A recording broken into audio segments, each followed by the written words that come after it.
Well, hello people. It's time for me to talk with you. To tell it the way I see it. There seems to be a lot more gobbledygook and lies and deceit in the media these days than all of it's really being pushed by mostly femons. There's a story in the media today. This femon who was a teacher was caught having sex with an underage student in her classroom. And she quite proudly tells people about it in the media, then says she was fired because of it. Not surprising. But now she makes six-figure sums every 2 seconds on OnlyFans or something like that. She's proud of it. You'll notice it in the papers. All these femons are doing really well, and they're having a great time. But in reality, that isn't the truth, is it?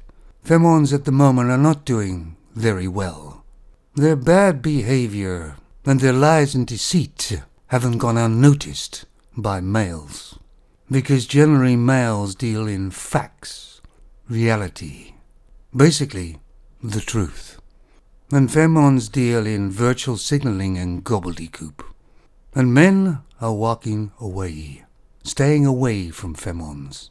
Most of them have tats all over their bodies. I call them street marks, because that's generally where most of them belong. They're all generally slightly overweight or a lot overweight, and they have an attitude of a viper. They try and degrade men wherever possible. They generally divorce rape men and laugh about it afterwards. They take their children away from them, their houses, their dignity. They falsely accuse men. They hardly ever say anything good about a male. And they never take responsibility or accountability for their actions. Mostly all of them have become activists, fighting some patriarchy that doesn't even exist. They're angry, they're entitled, and they're very, very arrogant. Femons survive on drama and chaos and gossip. And if there isn't any, they'll create it. They're proud of coming on the media and telling everybody how they've slept with 300 men in the last year. I mean, all that proves to a male is what a hoe she really is. They're showing modern males who and what they really are. Femons don't seem to have any respect for males at all. So males have no respect for femons. And of course, femons blame everything on males. But actually, they've done it all themselves. And it hasn't gone exactly the way femons planned, because now men are actually free.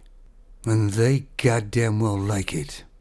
There's no real advantage of shacking up or marrying or having a relationship with a femon these days. There's only disadvantages, because they will use the male's energy and resources, and his precious time, and his life will become chaos and drama. The modern femon has no idea how to be a wife, or a mother, or even a soulmate, not even a companion. Their bodies are 85% made for breeding, but they can't even do that very good these days. No, the femons bring absolutely nothing to the so-called table. But they still expect males to bring everything to the table. And femons still think they're the prize. They are. They're the booby prize. Femons aren't doing as well as they keep on virtue signaling they are. When they get slightly older and they lose their glow, they regret their younger actions. But it's too late. And males finally are learning not to care about the femons. Femons try to make males guilty or feel guilty, but femons are in the predicament they're in because of their own choices, removing the male guilt. Because the femons have never ever cared about the males. Femons just used and abused males, and throughout the centuries they've always been there for them, to be abused. But a lot of males are actively avoiding femons and where they congregate. I mean, it's hard to abuse a male if you can't find one. So femons are trying to go out and find them, like in gyms and places like that, because they're desperate. Keep walking away, gentlemen. and save your lives. Oh, femons are all about virtual signaling. They don't need no man. Yeah, I suggest they actually really prove it.